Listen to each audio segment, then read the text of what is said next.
L'initiative du projet, c'est Nantes Métropole, je dirais. Donc c'est eux qui ont souhaité mettre une dimension citoyenne sur la centrale du Mine. En fait, on a reçu un mail d'une connaissance qui arrosait tout son entourage pour prévenir qu'il y avait un projet citoyen qui allait se monter sur Nantes. Et donc on a répondu présent. Les gens viennent un peu de tous les horizons, n'ont pas forcément des compétences techniques sur le sujet.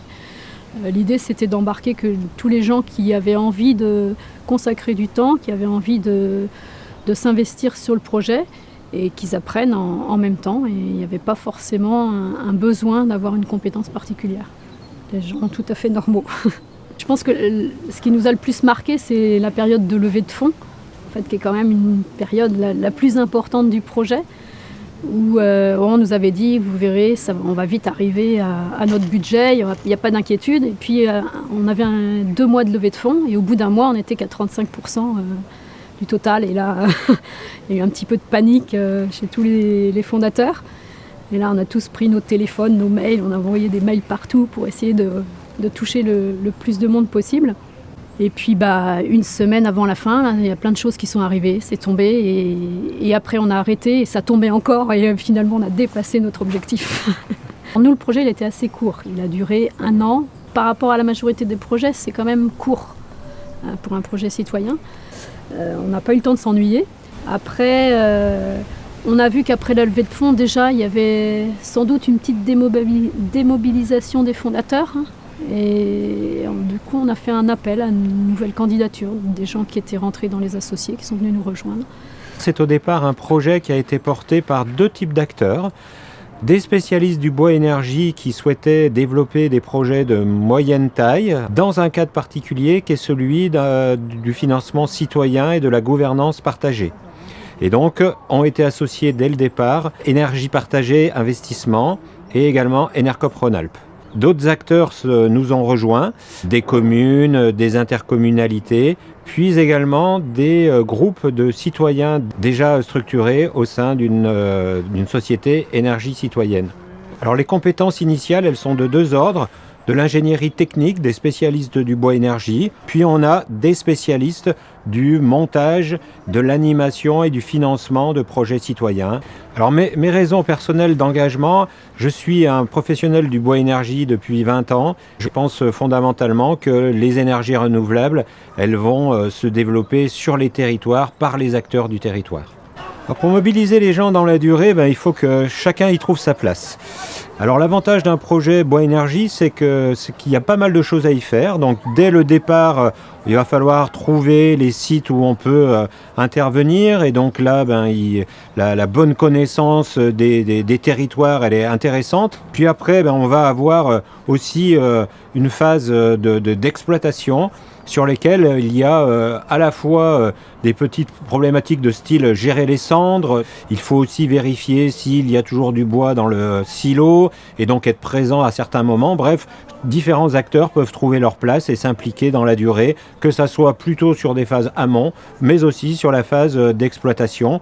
Et puis il y a aussi tout un travail qui peut se faire avec les écoles, avec les parents d'élèves. Et sur un projet à Lucinge, on travaille quotidiennement avec les instituteurs, les institutrices pour amener les élèves voir des projets énergie renouvelable, aller se promener en forêt, voir ce qu'est une forêt. Ce projet a été mené par un ensemble d'environ une petite trentaine de personnes. D'abord l'aspect moteur d'une centrale villageoise qui était proche de chez nous, qui nous avait largement sollicité pour y aller. On avait un territoire, une communauté de communes qui était dans une démarche TEPOS, territoire à énergie positive, donc forcément on avait un terrain de prédilection. Alors on a la chance d'avoir dans le groupe un spécialiste du solaire photovoltaïque, donc ça c'est un énorme atout. Mais ça fait pas tout. Ce qui est important aussi, c'est qu'au niveau du groupe, il y a une cohésion qui évidemment sécurise la démarche. Mais la sécurisation, elle vient plutôt des autres centrales et de leur expérience, qui est complètement mise à disposition, partagée, et puis qu'on va bonifier nous-mêmes ensuite, et puis les autres centrales vont reprendre, et on va avancer comme ça avec toutes les forces en présence. Il faut des forces vives compétentes et qui soient prêtes à donner du temps, c'est clair. Il faut de la persévérance, mais il faut une équipe soudée qui soit très diverse et qui comprenne la difficulté qu'il y a entre... Souvent, ce sont des gens qui viennent du monde associatif et la difficulté, c'est de passer du monde associatif au monde entreprise, puisque une centrale villageoise, c'est une société. Je fais partie d'un groupe qui porte un projet de parc éolien citoyen depuis décembre 2015. J'ai intégré le groupe dès le départ. Nous avons près de chez nous le parc de la Jacterie, qui est également citoyen. L'initiateur est François Girard et un jour il a appelé en disant il y a un projet éolien sur les communes de Chanteloup, Coron et Vezin. Si vous voulez qu'il devienne citoyen comme celui de la Jacterie, c'est maintenant. En fait, il nous a conseillé de faire rapidement des réunions pour informer la population et voir aussi la réaction des habitants, voir s'ils étaient intéressés par ce genre de projet. 15 jours après, nous organisions une réunion avec les agriculteurs des 3 communes concernées par l'implantation des éoliennes. À la question, est-ce que vous êtes prêts, est-ce que ce projet vous semble intéressant, je dirais que c'était la quasi-totalité de la salle. À la question, est-ce que vous êtes prêts à vous impliquer, en fait, à la fin de la réunion, nous étions 6. Nous avons créé l'association à 6, mais après nous sommes dit, il nous faut bien évidemment du renfort, il nous faut des compétences. Donc nous sommes allés chercher des gens impliqués dans le territoire. Soit impliqués professionnellement, soit impliqués d'un point de vue associatif. Il y avait des gens issus de tous les milieux. Et évidemment, les gens n'avaient pas tous le temps. Donc aujourd'hui, nous sommes 14 personnes complètement impliquées depuis 2016 en fait. On a découvert que ce n'était pas le monde des bisounours quand même, l'éolien. Il y avait des anti-éoliens, mais des gens de chez nous, des gens que nous allions croiser tous les jours, quoi. Bon, voilà, nous, on pensait que les échanges que nous avions eus allaient permettre d'apaiser. Enfin, on a apporté nos arguments. Et au cours de l'été 2018, on a appris qu'il y avait un recours posé par 2 personnes de nos communes. Là, on a vacillé un peu, on a beaucoup douté, je vous avoue qu'on a failli jeter l'éponge, quoi. Alors une chance, quand on parle de l'addition des compétences, il y a l'addition de l'énergie aussi des gens. Et dans le groupe, il y a Jean-Marie, voilà. Et là, il nous a dit, écoutez, moi, à partir de maintenant, je peux avoir du temps. Je veux bien mener le projet. Allez, on y va.